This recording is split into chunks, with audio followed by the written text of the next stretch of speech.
Pues de nuevo, muy buenas tardes a todas y muy buenas tardes a todos.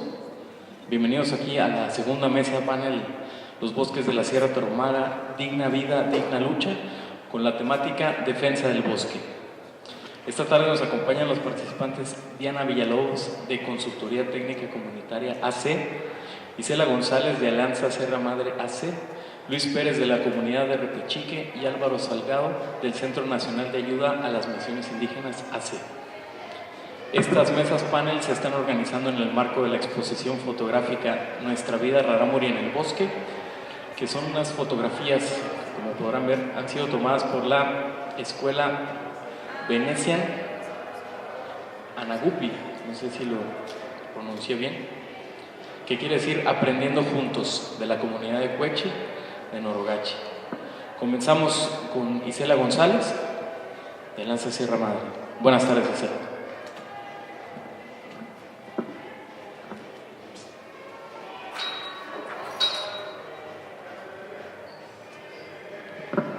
Buenas tardes a todas, a todos. Yo en primer lugar quiero agradecer al doctor Horacio Almanza, querido compañero y maestro, y a quienes hacen posible este proyecto. Yo no había tenido la oportunidad de venir a verlo, pero algo me ha platicado Horacio, y sobre todo también a quienes organizan este evento, que creo que Pablo aquí es fundamental para esto. Y organicé mi participación como en varios temas. Algunos y algunas de las que aquí están ya conocen el lugar de trabajo de Alianza Sierra Madre y quizá les resulte un poco ocioso. Sin embargo, yo creo que la mayoría no sabe mayormente que lo que lee en la prensa. Y enseguida algo de la característica, voy a compartirles la característica cultural de estas comunidades que los hacen, es una diversidad más de toda la que se puede encontrar en la Sierra Tarahumara. Luego, lo que a mí me parece la característica del bosque y de esa región y del ecosistema, y lo que a mí me parece más rico y que está así narrado en dos párrafos, la concepción del bosque que tienen en una comunidad y en otra, y muy poco voy a hablar sobre lo que es las estrategias de defensa, solamente las voy a mencionar y ya sigo. Bueno, Alianza Sierra Madre acompaña a los pueblos rarámuri de Coloradas de la Virgen y de Choreachi. Choreachi también es conocido como Pino Gordo. Los dos pueblos están enclavados en el municipio de Guadalupe Calvo, al sur del estado. Guadalupe Calvo, como saben, colinda con Durango y Sinaloa. Y por las actividades que grupos de la delincuencia organizada realizan en esta región, también se les conoce como el Triángulo Dorado. Este dato solo importa para imaginarnos las condiciones de inseguridad y violencia en la que defienden su territorio y su bosque los y las integrantes de las dos comunidades, así como para explicarnos las condiciones que están viviendo actualmente. Los rarámuri, los indígenas se adscriben de estas comunidades, pertenecen al pueblo rarámuri o tarahumara, que con diversas formas de adaptación y refuncionalización han logrado preservar sus formas de organización social y política. Su sistema normativo está menos impactado en Choreachi que en Coloradas de la Virgen. Y pilar fundamental de la cultura es el sistema de creencias, que es la base para la reproducción anual del ciclo ritual y festivo y del sistema médico tradicional. Los indígenas de Choreachi, no así los de Coloradas de la Virgen, estamos hablando de dos comunidades diferentes, han resistido hasta ahora a la se han resistido a la evangelización y al bautismo. Tienen la creencia que el aceptar el bautismo, por el simple hecho de recibir el agua, les quita la fuerza para bailar, los hace débiles como rarámuri. Por este motivo se les conoce como gentiles o cimarroni y diferenciándose de los paguótame o bautizados. Luego sigo con un poco de las características ambientales de los dos territorios, pero más estudiado desde el punto de vista biológico, el territorio de Choreachi.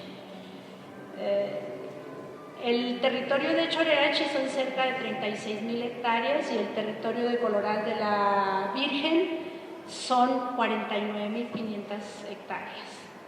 Las características pues son la orografía, es la característica de la Tarahumara, compuesta por elevadas cadenas montañosas y que contrastan con la profundidad de las barrancas. En este caso es la barranca de Sinforosa. En las partes altas de Choreachi, con aproximadamente 22,000 hectáreas, se pueden encontrar reductos de pino, reductos de bosque virgen o pino sobremaduro, dicen algunos especialistas, y los cuales albergan una gran diversidad biológica.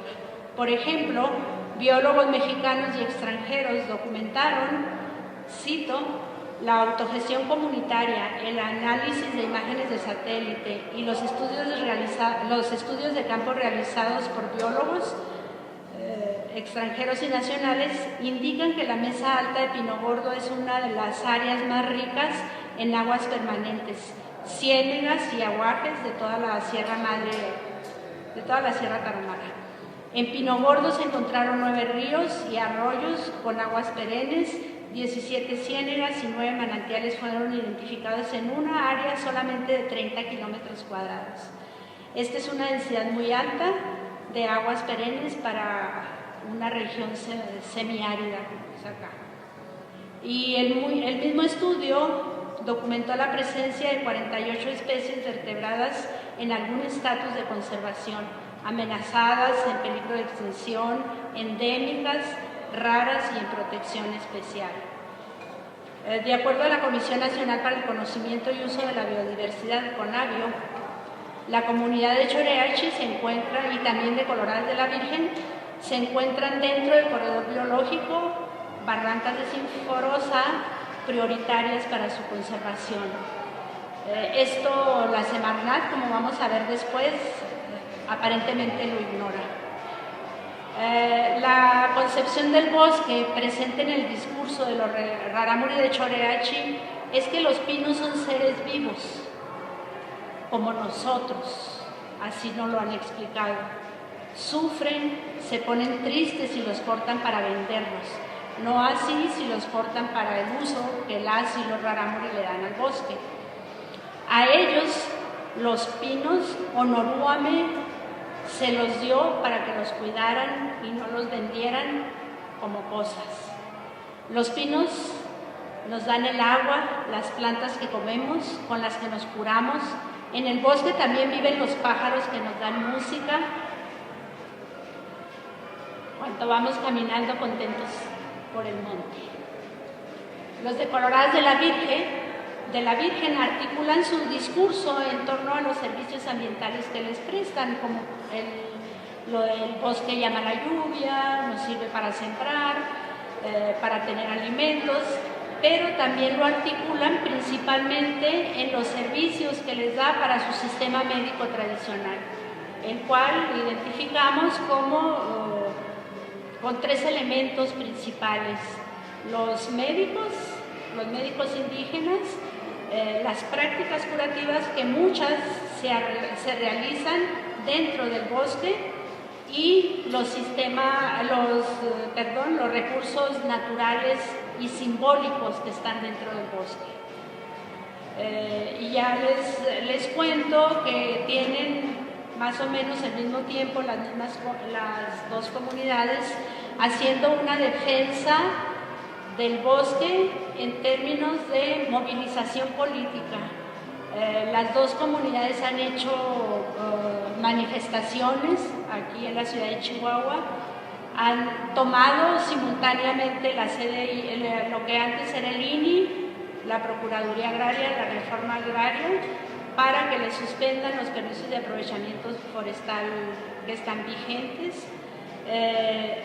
Al mismo tiempo, con el acompañamiento de Alianza Sierra Madre, han interpuesto diversas acciones jurídicas y administrativas. En las acciones jurídicas se han ido por la vía agraria, en el Tribunal Unitario Agrario,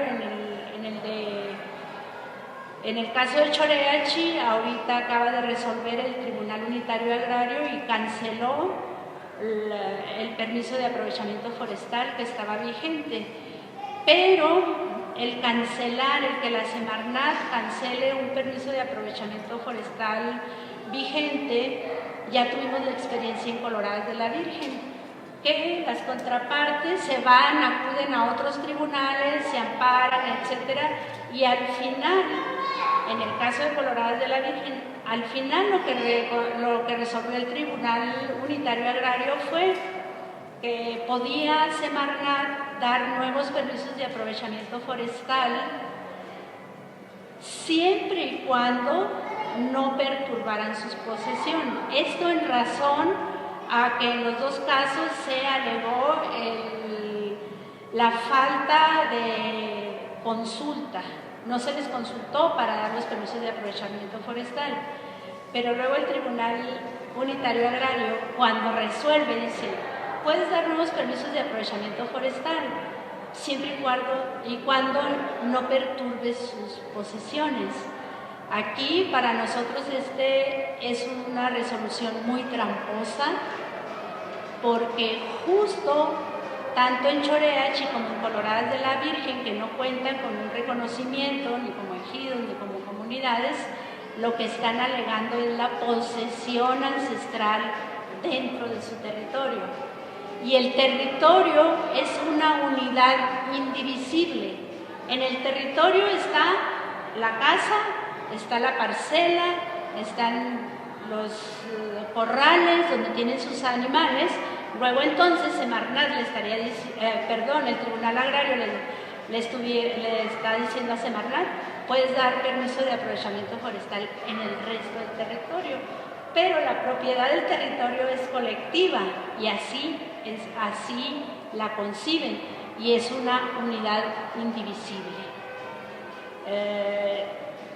Actualmente esta resolución del Tribunal Superior Agrario, pedimos que se interpuso un amparo contra la resolución, alegando pues la violación a convenios y tratados internacionales, que es de donde todas las organizaciones nos agarramos, porque el recurso interno da poco para defender los territorios, y está ahorita en la segunda sala de la Suprema Corte de Justicia de la Nación, donde nosotros pedimos lo atrajera a la Suprema Corte de Justicia de la Nación. No sabemos si va a aceptar atraerla o no, pero en eso está. Lo de Choreachi todavía lo de Choreachi apenas acaba de dar una sentencia el Tribunal Unitario Agrario, quiere decir que seguirían el recurso del Tribunal Superior, etcétera, y también dice lo mismo, que parece que es un discurso ya o estrategia ya ensayada. Dice lo mismo: cancelamos el permiso de aprovechamiento forestal. Pues nosotras y nosotros en Alianza Sierra Madre no brincamos de gusto, porque sabemos que exactamente nos van a volver a dar la misma resolución que en el caso de Coloradas. Paralelamente, decir ya para finalizar, estas comunidades, las dos, la comunidad de Coloradas de la Virgen, las autoridades tradicionales y los principales defensores comunitarios, junto con personal de Alianza Sierra Madre, estamos incorporados al mecanismo de protección por porque ahí hemos documentado el riesgo que se corre y sobre todo porque hemos tenido consecuencias letales, como es el asesinato de, no me gusta dar números porque nuestros compañeros no son número, de algunos compañeros que murieron defendiendo el bosque. En Choreachi, por las múltiples agresiones que sufrieron y también por la pérdida de compañeros, particularmente el último fue Juan Ontiveros, la Comisión Interamericana había decretado medidas cautelares de manera colectiva, primero individual a 2 familias, luego colectiva, luego la Comisión Nacional de Derechos Humanos, a partir del asesinato de Juan Ontiveros, decreta medidas provisionales a toda la comunidad. Son cerca de 800 personas viviendo en esas 32.000 hectáreas y como viven en la sierra, en las comunidades distantes unos de otros, pero muy articulados por su sistema de autoridad en Choreachi. Y ahorita tenemos, desafortunadamente, apenas iniciando la negociación, medidas provisionales de la Corte Interamericana. Es decir, la Comisión Interamericana le dijo a la Corte, pide medidas provisionales para proteger a toda la comunidad, porque nada de lo que nosotros hemos hecho ha funcionado, las pérdidas de vidas humanas siguen, el hostigamiento, las amenazas, y hasta ahí me quedo. Espero no haber abusado del tiempo.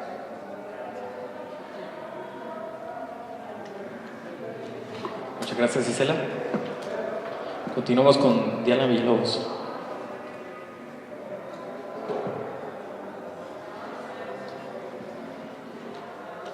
Buenas tardes. Bueno, yo también le agradezco a Horacio la invitación para platicar sobre la sierra y sobre el bosque en la sierra. En Consultoría Técnica Comunitaria acompañamos a 2 comunidades de Urique, a Bosque San Elías de Pechique, de Bocoina, y una de Guadalupe y Calvo que se llama Malanoche, y otra de Carichi, que es Tehuerichi. De estas comunidades, solo Tehuerichi tiene reconocimiento legal sobre su territorio. Las otras no tienen el reconocimiento. Yo con esto quiero decir que las comunidades indígenas rarámuris están despojadas y continúan despojadas de su territorio en la sierra, ¿no? Y las despojó primero pues la colonia, después las despojó la independencia, después la revolución, y siguen despojadas. Bueno, mi participación va a ser sobre la política forestal, y en quiero retomar a partir de que entra Peña Nieto. Ellos se propusieron aumentar la productividad de los bosques en el país y hacen una estrategia para el aumento de la productividad. Y para justificar esto, hacen un inventario nacional de recursos naturales. Y entonces, por ejemplo, en lo relativo al bosque, lo que se plantean es aumentar la productividad, o sea, aumentar la tala de los bosques, ¿sí? Entonces, a eso se reduce la política forestal que implementó este nuevo gobierno. En Chihuahua, pues ya sabemos que una buena parte del estado hay una masa forestal que es aprovechable, y se propusieron aumentar la explotación a 3 millones de metros cúbicos anuales. Ahorita van en 2,5 millones de metros cúbicos anuales que están extrayendo de la sierra. Eso por un lado. Por otro, los municipios en donde más producción forestal hay, pues es Guadalupe, Calvo y Madera. Y esos son, nada más de ahí se extrae el 30% de la madera en Chihuahua. Pero cuando hacen este inventario y empiezan a aumentar el número de volumen de aprovechamiento forestal, pues no toman en cuenta la tala ilegal, no toman en cuenta todo lo que se pierde en los incendios forestales y el uso del que hace el bosque la gente que vive en la sierra, ¿sí? Entonces hay como eso aumenta exponencialmente la cantidad de madera que sacan de la sierra, porque es la tala legal o con permiso legal que da Semarnat, es todo lo que se pierde en incendios. Por ejemplo, nada más de lo que va de enero a junio del 2017 se afectaron 41,000 hectáreas, según CONAFOR, por incendios, en 376 incendios en la sierra. Y luego, la Profepa reconoce que el 30% de lo que sale de madera es de tala ilegal. Entonces ya vayan sumando la tala legal más el 30% más de tala ilegal que reconoce la misma autoridad, y aparte los incendios forestales y la degradación natural, más el uso que le da la gente en las comunidades, eso no se contabiliza. Entonces, bueno, hay una normatividad. Aparte de esto, la gente denuncia la tala. Sí, Profepa reconoce también que de 2005 a 2014 hubo 673 denuncias por tala que hizo la gente en la sierra. A estas generalmente la misma Profepa dice que son muy pocas a las que llegan a la PGR, y se quedan únicamente en multas a ejidos, que pueden ser multas de 20,000 pesos, 500,000 pesos, pero le siguen dando el permiso a los mismos propietarios, ¿sí? Por otra parte, pues hay normatividad que las mismas autoridades ambientales violan, porque no llegan hasta el fondo, ¿no? Lo que dice Profepa, por ejemplo, dice, ellos tienen muy poco personal para recorrer toda la sierra cuando hay denuncias. Nada más tienen 11 inspectores para darle seguimiento a las denuncias. Entonces esa es como su justificación para no meter a la cárcel a los taladores, o para parar lo que se ve en la sierra que está pasando, que es la degradación del bosque.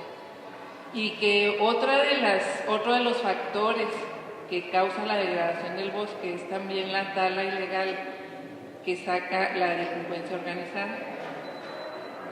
Bueno, nosotros vemos que con esta estrategia que lanzó el gobierno de aumento de la productividad, pues lo hace sin consultar, lo hace con los ingenieros forestales posiblemente, o con la industria forestal del país, porque lo que dicen es que se está importando mucha madera. Entonces, por lo tanto, pues hay que aumentar la producción de madera. Y luego, los permisos de aprovechamiento que se están dando, aun cuando la ley los obliga a Semarnat a hacer consulta a las comunidades indígenas, pues no se está respetando esta normatividad. La otra cosa que nosotros observamos es que todo lo que sale del bosque representa mucho dinero anualmente. Y comentaba un ingeniero hace 15 días, ¿verdad? Hacíamos la cuenta de lo que representaban 2,5 millones de metros cúbicos, y más o menos hacíamos la cuenta de que eran 1,100 millones de pesos. ¿dónde está ese dinero? No se ve en la sierra. Las comunidades y la gente pues, sigue igual y ha seguido, o sea, no se ve que haya mejoría o que impacte en la economía de las regiones. Yo ahí le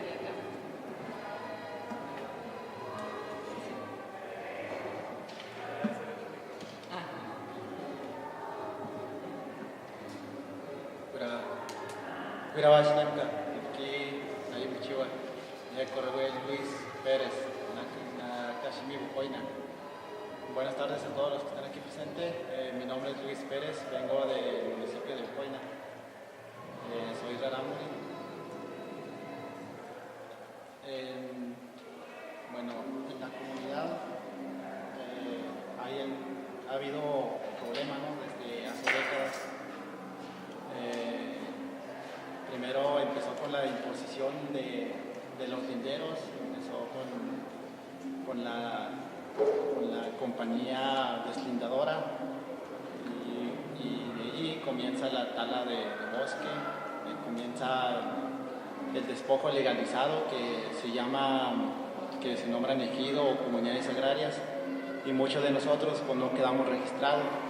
Nosotros como pueblos originarios pues nos sentimos orgullosos de ser rarámuri, de ser lo que somos y de haber aprendido parte de nuestro antepasado, todo el conocimiento que nos ha heredado. Sabemos que es un conocimiento desde muy antes que llegaran los conquistadores. Creemos en un Dios y que no es independientemente si es católico o no. Creemos que es el mismo Dios los que tienen los seres humanos, tanto las plantas, los animales, los pájaros. Y a nosotros como rarámuris pues, nos dieron una tarea de cuidar el mundo. Entonces eso es nuestra tarea, cuidar el mundo, cuidar el bosque, cuidar los pájaros, las plantas y todo lo que nos rodea, ¿no?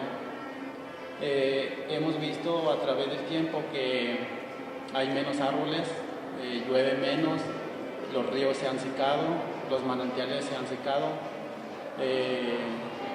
Hemos visto cómo los gobiernos nos imponen políticas que a nosotros no nos han servido.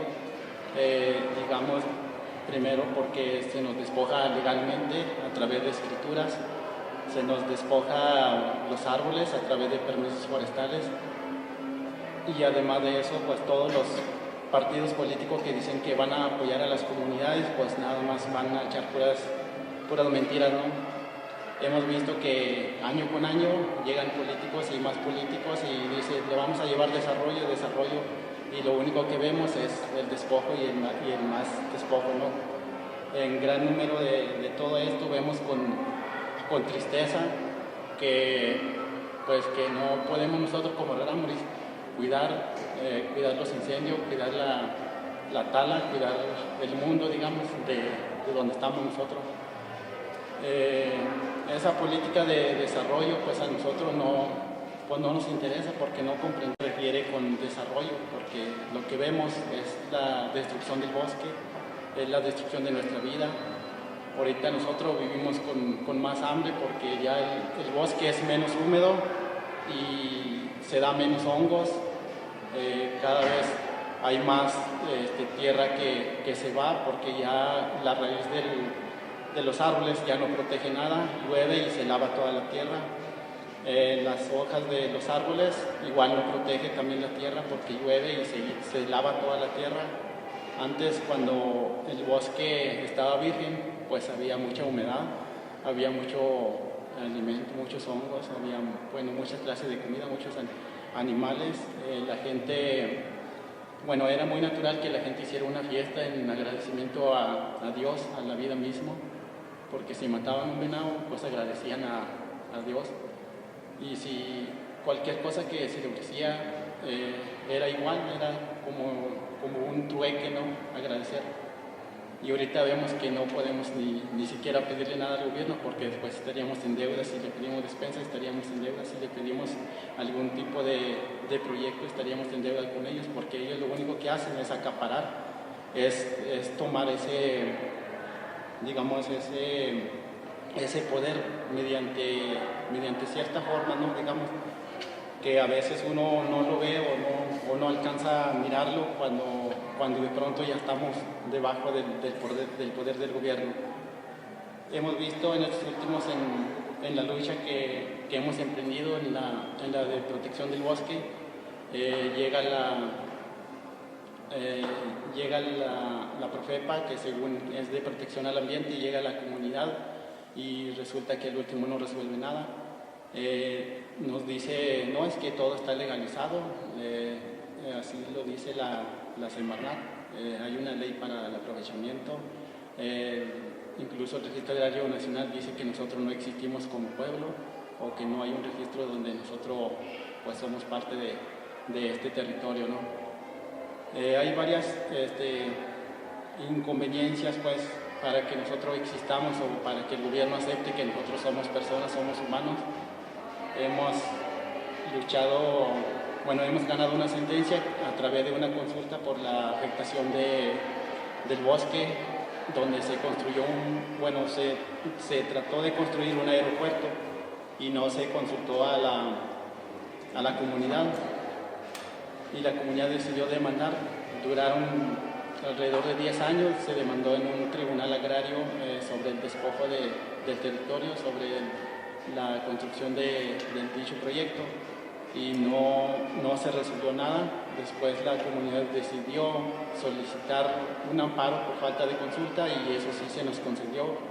El juez octavo de distrito dijo que había una comunidad en existencia con su estructura de gobierno, y eso es lo que nos hizo reafirmar lo que somos.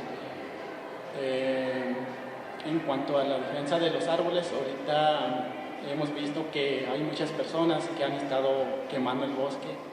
Ahorita nosotros nos sentimos inseguros porque ya no nos sentimos con protección, porque ni nosotros mismos nos podemos confiar ya.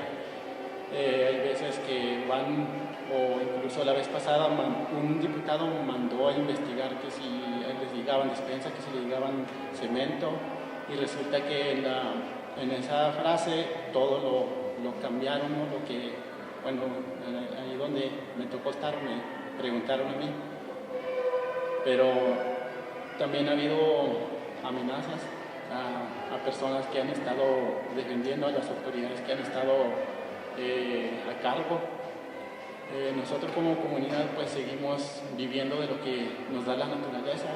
Creemos que podemos cambiar nuestra vida, que podemos mejorarla, y queremos seguir construyendo nuestra vida, ¿no? Pero ya también queremos que las asociaciones nos comprendan también que somos una comunidad y que dependemos mucho más de la naturaleza que de los gobiernos.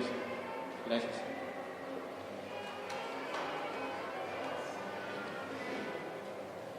Pues, buenas tardes, voy a tratar también ser breve para empezar el diálogo.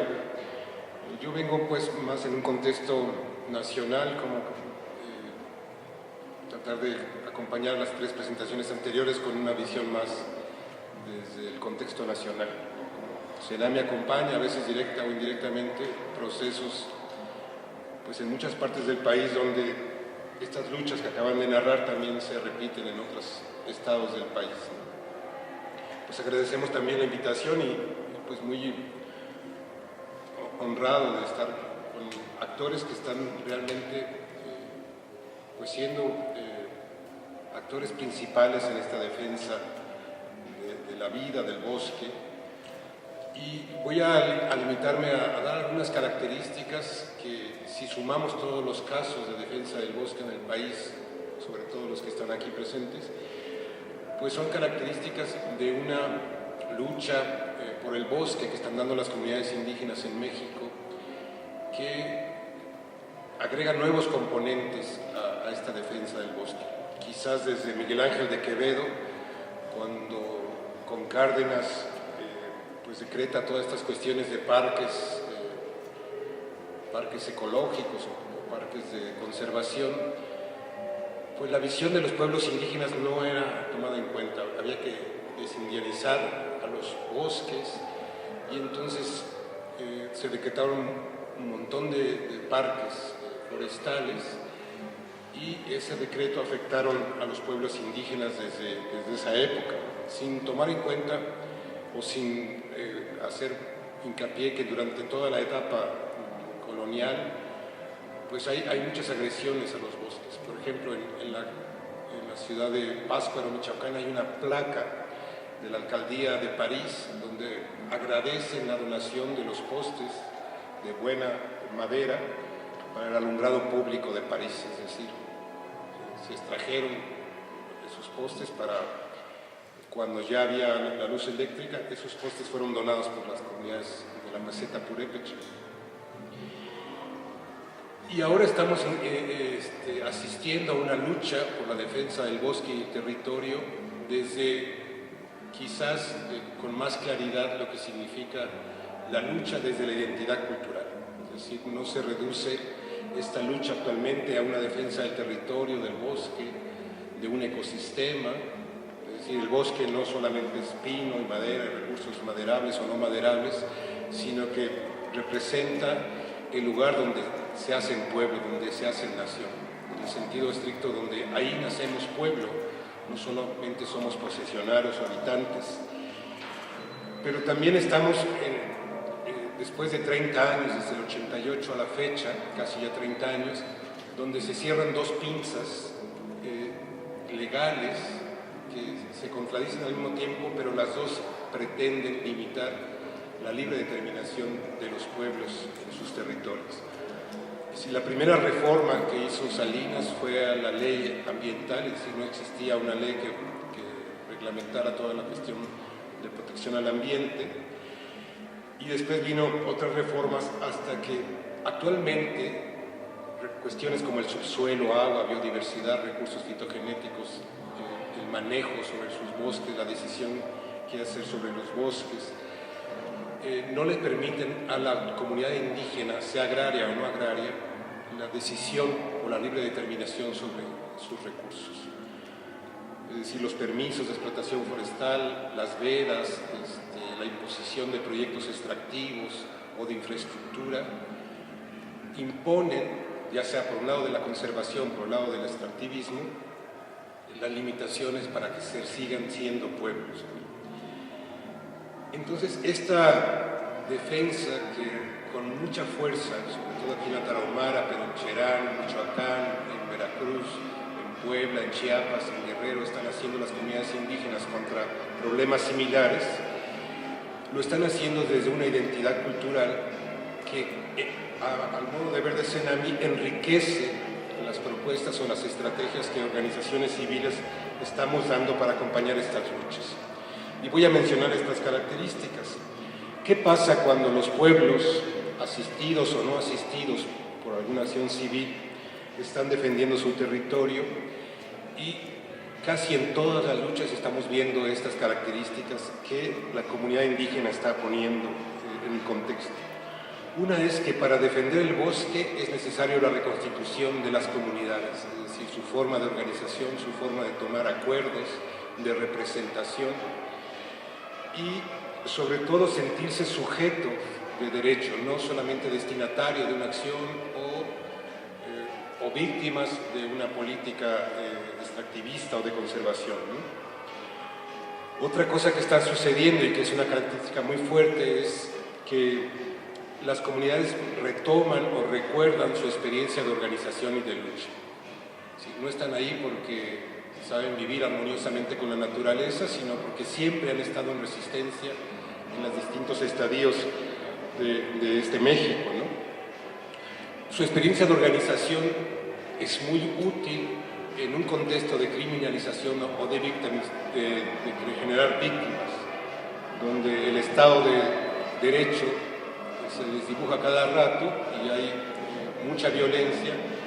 La experiencia de cómo organizar la lucha, la resistencia, ha sido clave en muchos de los casos.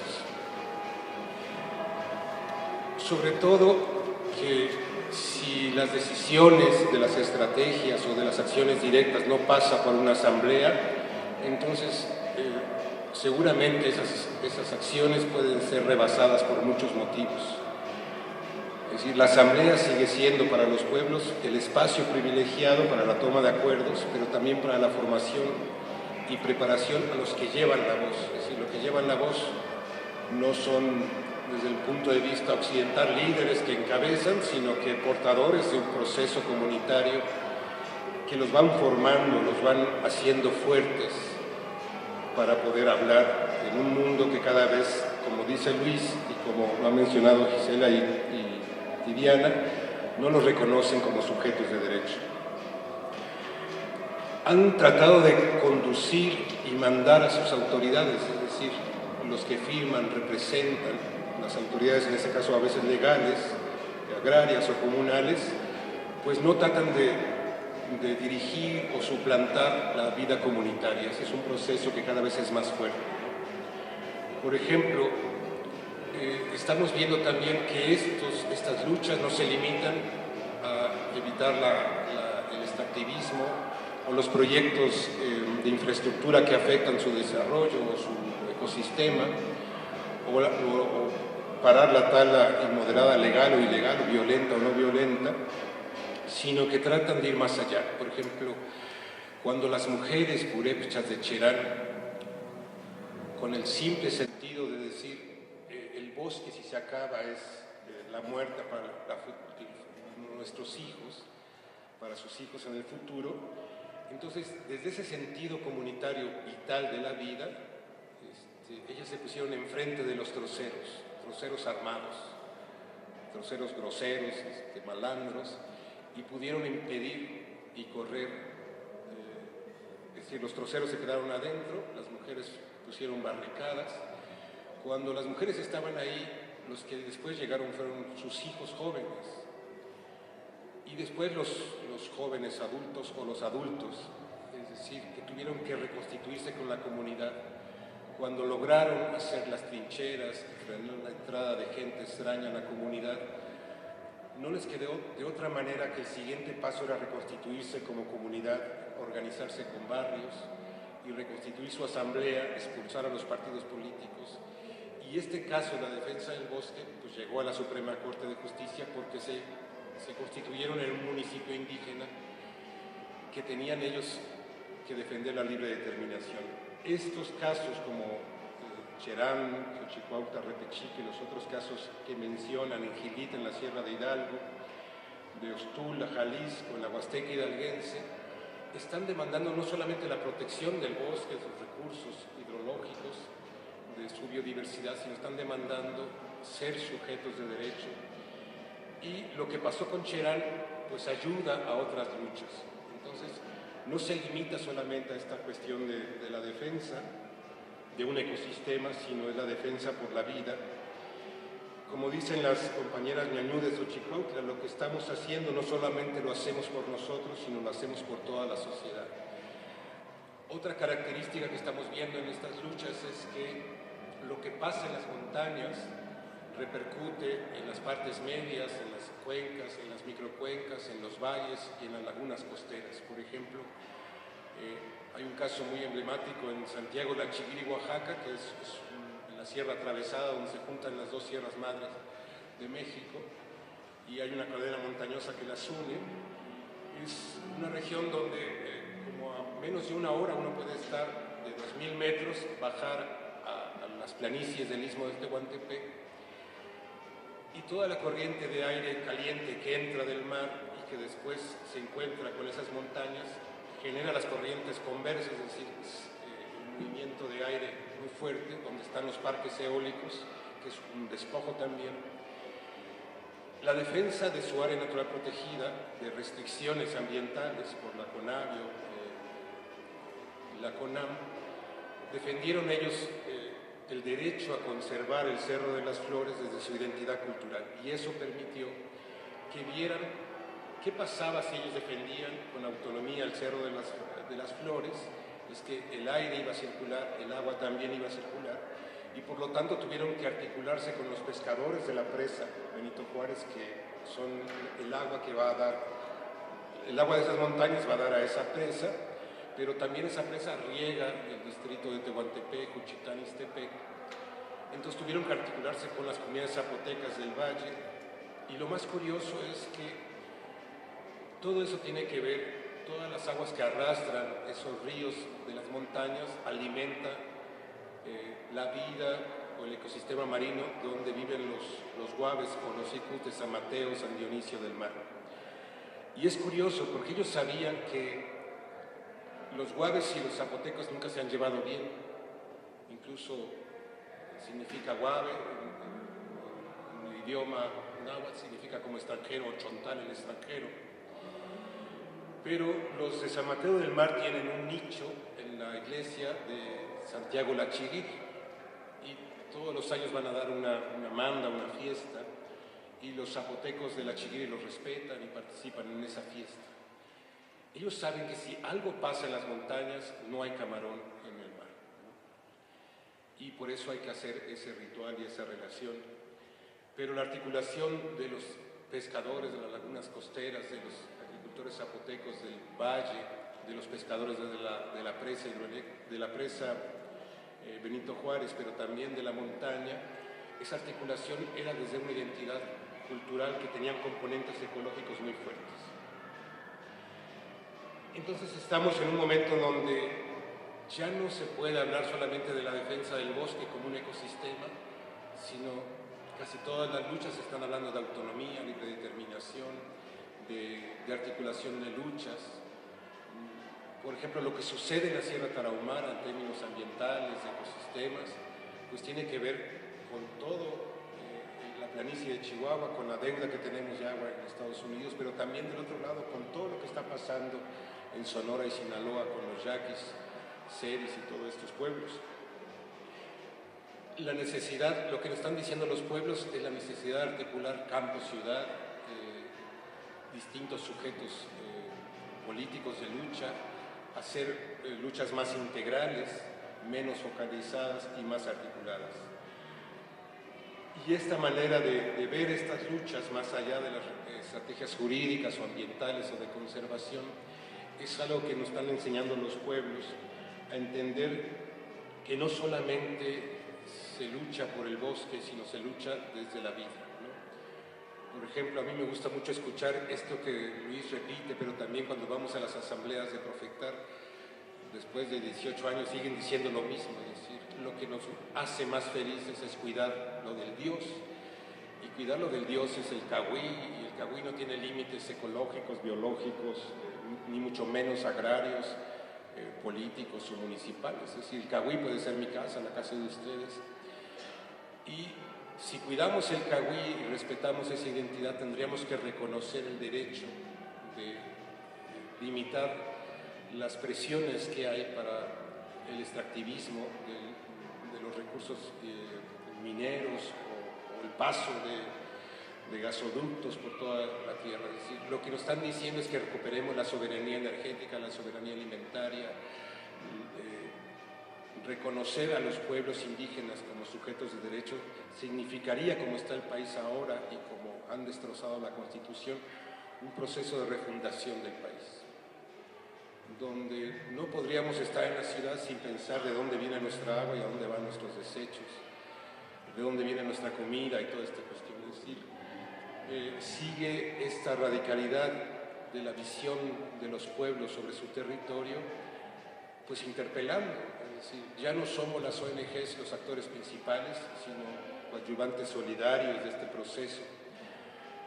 Pero cómo cuidar la vida, no solamente la vida del bosque, sino la vida de los defensores de derechos de la tierra, para realmente pues poner los puntos sobre esas IES que son los problemas y las contradicciones más fuertes.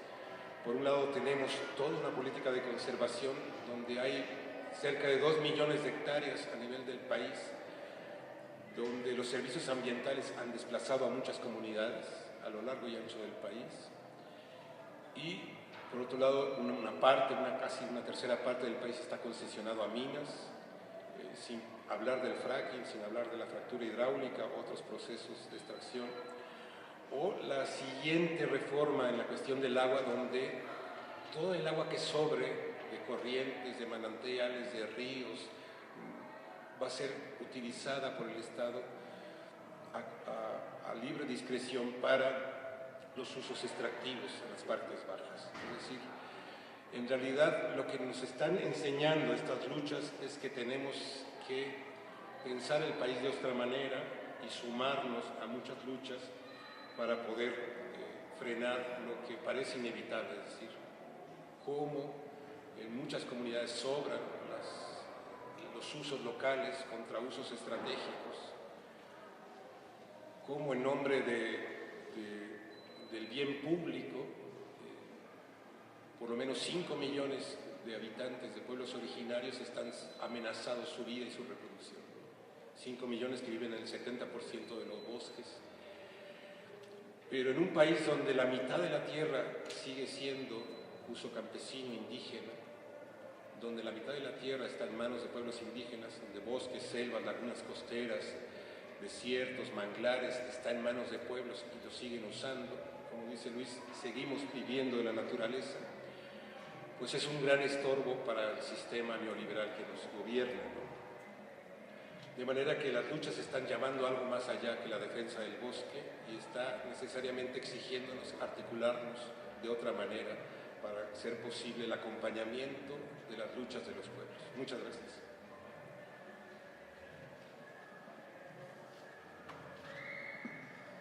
Muchas gracias, Álvaro. Gracias, Luis. Gracias, Diana. Gracias, Isela. Pasamos a una ronda de preguntas y respuestas o de comentarios generales, observaciones, inquietudes, todo lo que se les ocurra. Aquí va a estar el micrófono. No sé si alguien guste participar. Con confianza.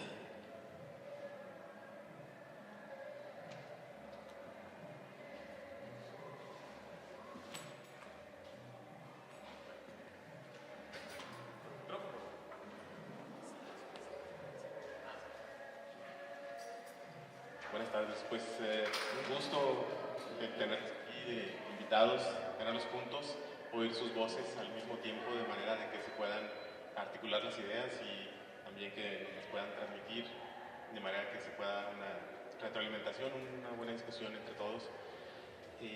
Yo quisiera comenzar con una pregunta que también en parte es lo que mueve a esta ronda de mesas panel que estamos organizando y que tiene que ver con toda esta gran preocupación ya a nivel global del cambio climático, que comienza a generar todo un movimiento de recursos y de financiamiento hacia distintas medidas de protección del medio ambiente, pero particularmente de evitar la deforestación. Bueno, vemos entre esas y otras estrategias que comienzan a fluir recursos a nivel internacional hacia los países que tienen bosques y se genera pues, lo que ahora llaman toda una gobernanza, se ponen de acuerdo los actores, se comienzan a establecer planes y medidas, se comienza a canalizar el dinero a distintos proyectos, algunos pilotos, otros como de manera más amplia. Pero a lo que voy es que hay un esfuerzo muy amplio de distintos actores y al mismo tiempo tenemos este panorama desolador de deforestación, de despojo, de acaparamiento de bosques, de extracción intensiva de la madera, legal o ilegal. Dejo un poco la pregunta abierta a quien guste responder, en el sentido de cómo podemos explicar esta contradicción. ¿Qué le dirían ustedes a los que diseñan política pública y no ven este proceso tan oculto y tan violento que está ocurriendo en los bosques y hay más un enfoque hacia diseños técnicos de política pública sin ver lo ilegal del asunto, sin ver la violencia de la extracción y del acaparamiento de recursos, sin ver las violaciones a derechos humanos? ¿Qué le dirían a estos diseñadores de políticas públicas? Gracias.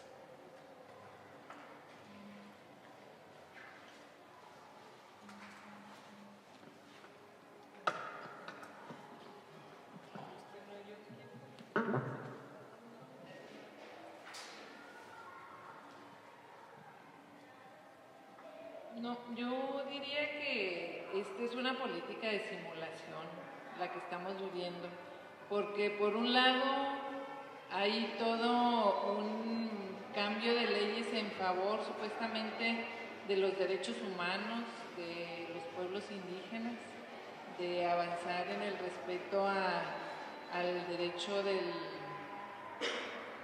la consulta, de la autodeterminación.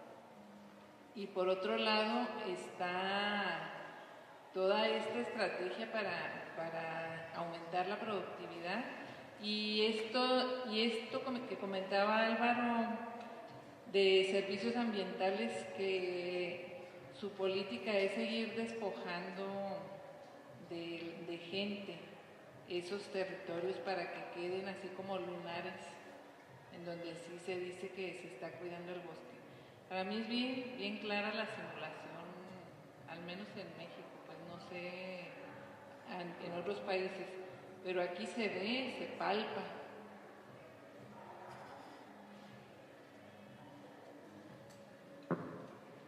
Ahora sí es que a mí me llega esa pregunta cuando cada vez estoy más convencida. Hablo concretamente de la Sierra Tarahumara, quizá de todo el estado de Chihuahua, donde ni siquiera se estarían planteando política pública para el cuidado del bosque, etc. Hay un estado fallido. En la sierra no hay presencia del Estado. Ese es el problema. Por eso, a eso le sumas, por eso lo que habla Diana de la tala ilegal, de la quema intencional del bosque, es porque no hay presencia, no está el Estado de Derecho. Estamos hablando del estado de la tala ilegal. En Choreach y en Colorado, imagínense la cantidad de tala ilegal que hay, pero ahí como que pues no la tenemos registrada, no podemos ir a registrarla. Pero adicionalmente la corrupción de las instituciones que se encargan del cuidado del medio ambiente. Profepa Semarnat. Diana hizo mención a una cantidad de recursos que que están generando en no sé cuánto tiempo, Diana, en un año, 1,000 millones de pesos. Y tú estás viendo las condiciones socioeconómicas de la población que es dueña de esos bosques. Entonces, es fácil imaginar una cadena productiva donde se va quedando el dinero y dónde va quedando. Desde los que contratan, los que están allá tirando el bosque, y luego los transportistas, y luego los dueños de los patios, y luego vas y así vas, y hasta dónde va a llegar el dinero. Sería interesante saberlo, pero ahí se queda, entre la corrupción, el Estado fallido.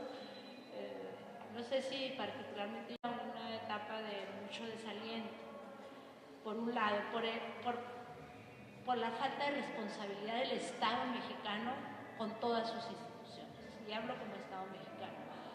Por otro lado, es muy esperanzador ver lo que decía aquí el compañero, las resistencias muy enfocadas en diferentes partes de la República, pero también en Latinoamérica. En cada rincón de Latinoamérica ahorita hay estas resistencias oponiéndose a los proyectos extractivistas. ¿Por qué? Porque en todos lados hay, así como hay gente que solamente está pensando en el dinero, en el dinero, en el dinero, hay otra gente que también está defendiendo la vida, que defender el bosque, oponerse a los proyectos mineros es defender la vida. No sé si contesté parte. Pues coincido con lo que dicen las compañeras. hay una simulación, pero también hay una contabilidad muy simple, es decir, la economía ambientalista, de la economía verde, dice hay tantas emisiones de CO2, pues tiene que conservar tantas bosques y selvas como sumideros de carbono, es decir, unas cloacas ambientales, donde ahí se va a absorber todo este CO2, y eso es falso, porque no sucede así.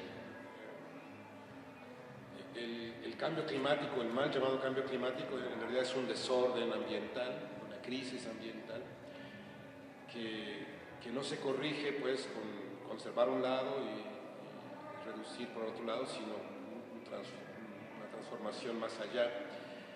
Y los pueblos indígenas y las comunidades rurales, en la mayoría, tienen la capacidad de decir por dónde, ¿no?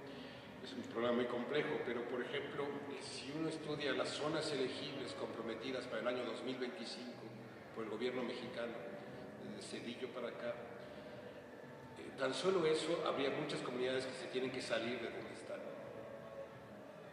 Y hay otros capitales y otras fuerzas que funcionan. Por ejemplo, cuando el presidente Salinas salió exiliado de aquí, se refugió con un amigo irlandés, que es el que tenía los aprovechamientos más fuertes en Oaxaca, Chihuahua y la península de Yucatán.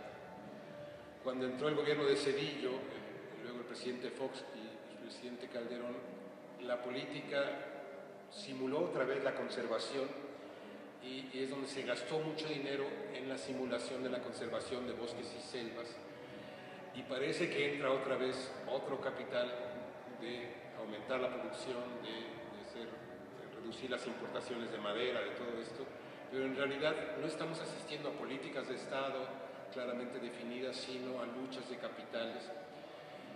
Y pues en un contexto de estados fallidos, o no sé si tiene alguna repercusión que diga esto, pero de un narcoestado, es decir, donde los poderes reales no gobiernan, sino gobiernan otras fuerzas desordenadas. Es como el capitalismo en su grado máximo de expresión, es decir, no hay forma más interesante del capitalismo que es extraer sin pagar la ganancia, de acumular la ganancia. Entonces, así sucede en la producción de estupefacientes, es decir, hay zonas en muchas partes cercanas donde la producción de esos materiales se hace con trabajo esclavo, despojando y desplazando usos agrícolas, forestales, territoriales. Y estas dinámicas de violencia hacia el bosque pues son dinámicas de desplazamiento de población, de intimidación de la organización, de la defensa. Son estrategias de control social, todas pues, para exagerar esta acumulación de la ganancia. Entonces, claro que tenemos esa política de conservación a través de red. Si uno lee toda la política de cambio climático, pues si uno va sumando todas las actividades de mitigar y adaptación, es decir, ustedes tienen que dejar de vivir del bosque, tienen que dejar de hacer esto, tienen que dejar de hacer tumba, roza y quema en 6 millones de hectáreas en todo el país. Significaría que las comunidades dejan de vivir de la naturaleza, tendrían que desplazarse, y hay muchas comunidades pesqueras, forestales, del desierto, recolectoras, que vivirían con limitaciones. Y las adaptaciones o mitigaciones a la industria son mínimas. Por ejemplo, la ley minera dice que es de utilidad pública el uso minero que por encima del uso comunitario agrícola. Solamente si las comunidades tienen el dinero para explotar la mina, pues se le da preferencialmente a la comunidad que vive arriba de la mina, ¿no? Pero toda la extracción de oro, de plata, de otros minerales ha dejado muy poca impuestos, se han llevado todo el oro más que en la colonia, y sin embargo la contaminación de ríos, de manantiales, de acuíferos es grave. Los costos sociales, seguimos socializando la destrucción, los costos ambientales, y privatizando la ganancia, es decir, no solamente las comunidades cercanas a una mina o a un gasoducto o a una hidroeléctrica están siendo afectados, sino que todos nosotros como mexicanos perdemos algo de soberanía energética, hidrológica, alimentaria, de biodiversidad. Y es difícil entender un discurso donde México firma hasta el año 2025 muchas hectáreas de conservación desplazando a pueblos indígenas y por otro lado entregando nuestra soberanía energética, nuestros recursos mineros a empresas extranjeras y no han dejado ninguna utilidad, es decir, la extracción de madera en esos 2 millones de metros cúbicos pues no se traducen en el desarrollo local, ni en infraestructura forestal, ni fortalecer a la CONAFOR, ni nada. Al contrario, estos pobres cada vez tienen menos capacidad de gestión y de acción.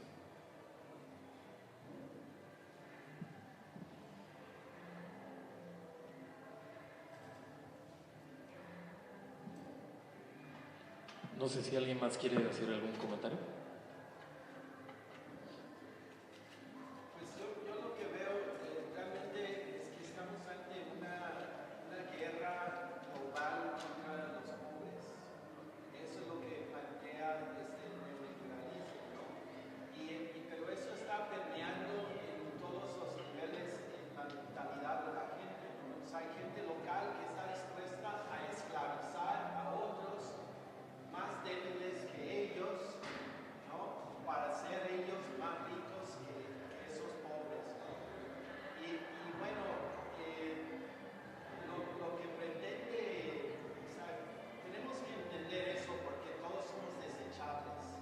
Nosotros no tenemos ninguna importancia para la gente que elabora estas políticas, ¿no? Basta ver lo que está pasando en Yemen, ¿no? Arabia Saudita, ellos están dispuestos a provocar una hambruna y matar a 2 millones de seres humanos simplemente pues, para control geopolítico, para la venta de armas y bueno, parte de todo esto en lo que viene siendo la cuestión forestal es que, por ejemplo, el cálculo de una posibilidad de un bosque está basado en preceptos obsoletos. O sea, ya si estamos viendo realmente cómo es la situación ambiental, cuando vienen los doctos, ingenieros forestales a decir que se puede ejercer tal posibilidad en tal ejido, además para hacer unas pinches rejas para manzanas, ¿no? En vez de usar plástico que se puede reciclar, ¿no? Esas son ideas completamente obsoletas, están fuera de la realidad de lo que está viviendo la naturaleza, ¿no? Así como los códigos legales están fuera de la realidad. Y bueno, es lo que tenemos que entender, que nosotros también somos desechables. Y si no actuamos nosotros, de alguna manera, cambiando profundamente todo el sistema y cómo vivimos día a día y cómo nos relacionamos también con nuestro entorno, entonces esto va a seguir agravándose. Eso es lo que yo veo, ¿no? Porque ellos lo que quieren es acumular y no tiene sentido, ¿eh? Quieren acumular todo lo que puedan antes de que reviente todo el planeta. ¿Qué van a hacer con todo eso? Yo no sé. Si no hay agua, no importa que tengas 3 toneladas de oro, no lo vas a poder comprar.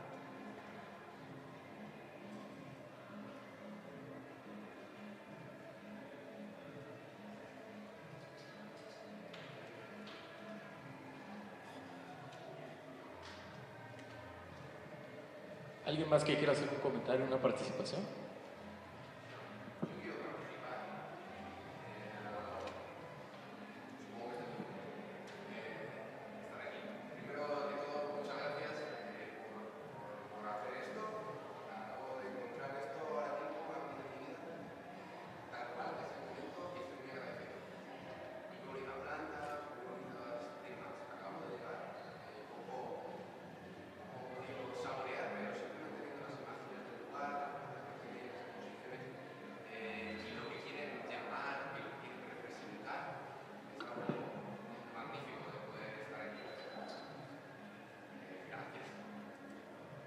Había apuntado alguna cosa más.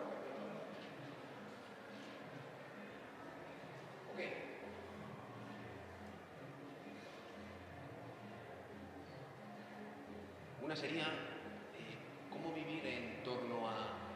cómo hacer que nuestra cultura evolucione hacia una forma de conocimiento de la naturaleza, como puede ser las plantas medicinales, como pueden ser las razas, de una forma de vida mucho más amena.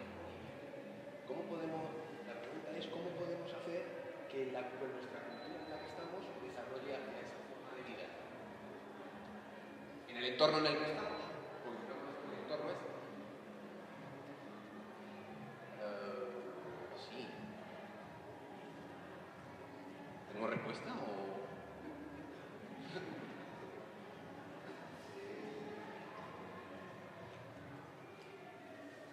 Como me digáis, ¿eh? Yo tengo el micro. Con mucho gusto de estar aquí, de verdad. Me parece que Luis pudiese tener una respuesta. Luis, ¿cómo hacer que toda la bola de chamuchos que estamos aquí, de todos los colores y sabores, vayamos a la cultura de ustedes, que son la lana, la naturaleza?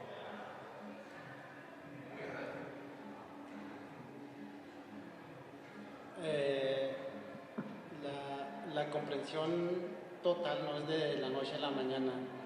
La comprensión es estar en la naturaleza, es ser parte, formar parte de ello y sentirla. Porque nosotros como pueblos lo vemos todos los días, lo sentimos. Las plantas, algunas plantas todas las plantas tienen vida, ¿no? Tienen un significado, pero algunas plantas se les exige respeto, como es el jicuri, bueno, muchos de ellos. Se le exige total respeto porque la planta, bueno, el jicuri tiene un sentido como, digamos, un sentido especial. Es una planta que protege a las personas, que cura o puede sanar, o al revés, puede causar daño. Y hay muchas otras plantas que también tienen su significado y puede proteger a las personas, o al revés, puede tener consecuencias muy graves. Y eso es lo que está pasando aquí. Yo creo que en el concepto de la mentalidad que se ha utilizado de manera económica es que también nosotros estamos exagerando demasiado en contra de los pueblos, en contra de la naturaleza, y ese mismo dinero nos puede perjudicar a nosotros mismos, incluso a todos. Entonces creo que pensar de dinero hay que, como lo dicen ustedes, hay que utilizarlo de manera adecuada, saber ahorrar. Creo que por ahí deberían de empezar. Cómo utilizar el dinero de la mejor forma sin tener que perjudicar a los demás. ¿Sabe qué es justo escrito sobre el dinero? Lo que estaba mencionando. Creo que a lo mejor es una nueva forma de relacionarnos con cosas que el dinero realmente es el mundo en el que estamos y en el que ya estamos. Es la manera en la que vivimos. Creo que es una forma de relación con el mundo. El dinero es una cosa como que a lo mejor es educar hacia una comprensión de vida mucho más natural, mucho más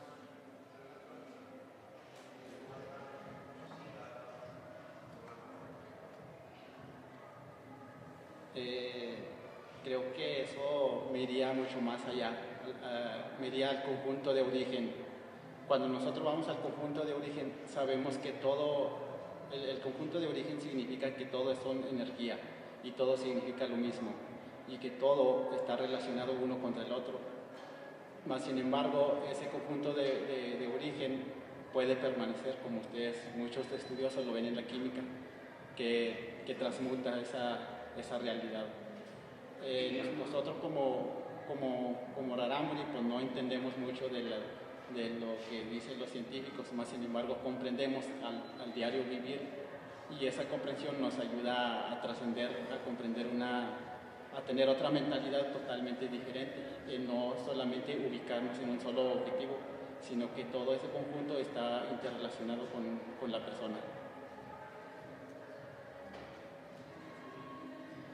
creo que debemos educar hacia eso. Creo que quizás la manera de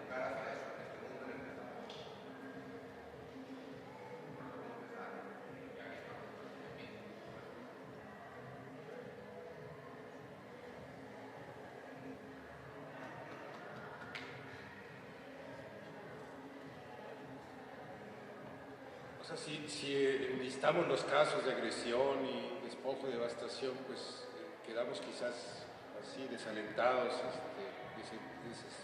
sin esperanza, ¿no? Pero la otra vez hacíamos ejercicio en unas comunidades, en un encuentro nacional, y sumábamos todos los espacios donde han podido defender, impedir el despojo, sacar a los malos que destrozan, que incendian y todo eso. Si sumamos todas esas hectáreas, todos esos recursos, todos esos conocimientos, como los que menciona Luis, somos más. Si no existiera esa lucha cotidiana en muchas partes del mundo, la civilización hubiera colapsado ya, es decir, hubiéramos tenido recursos, pero sin procesos hidrológicos del ciclo del carbono, de la comida, de las semillas, que hay miles y miles o millones haciendo o jalando la historia para otro lado. Yo creo que los que nos hemos salido de esa dinámica, pues sí tenemos que reeducarnos, pero pues gracias a mucha gente hay donde ir a aprender y a vivir y a hacer cosas. Yo creo que tenemos que también hacer mesas, no solamente de la despojo y la devastación, sino de todo lo que se conserva. Es decir, por ejemplo, es increíble para Monsanto y todas esas compañías que de por lo menos 10 agricultores en México, 8 siguen utilizando semillas propias o nativas o criollas. Eso está lleno de América Latina, pero si nos vamos a Asia también, si nos vamos un poco en África también. Y anteriormente, incluso en América, en Mesoamérica, cuando los gobernantes se alejaban de su función, que era organizar la vida, predecir y organizar las siembras y todo eso, y las fiestas, los campesinos abandonaban las ciudades, o la gente abandonaba las ciudades. Entonces, ¿cómo abandonar esa urbanización, industrialización? Es un proceso que tenemos como humanidad que aprender, porque llevamos por lo menos 200 años viviendo, por lo menos unas 4 o 5 generaciones, que nos educamos en eso, pero pues todavía hay muchas generaciones que siguen en otra historia. En otra historia lo vemos ahora aquí con las fotografías, donde no solamente son fotografías bucólicas, sino una de los tantos hilos que juntan una soga gruesa y que está jalando la historia por otro lado, y por otro lado están las petroleras, las semilleras, la industria de la madera jalando. Bueno, dado que esa soga tiene tantos hilos y que se entrelazan, pues este mundo no ha colapsado. Entonces, tenemos que también ser optimistas y sumar toda la fuerza que hay.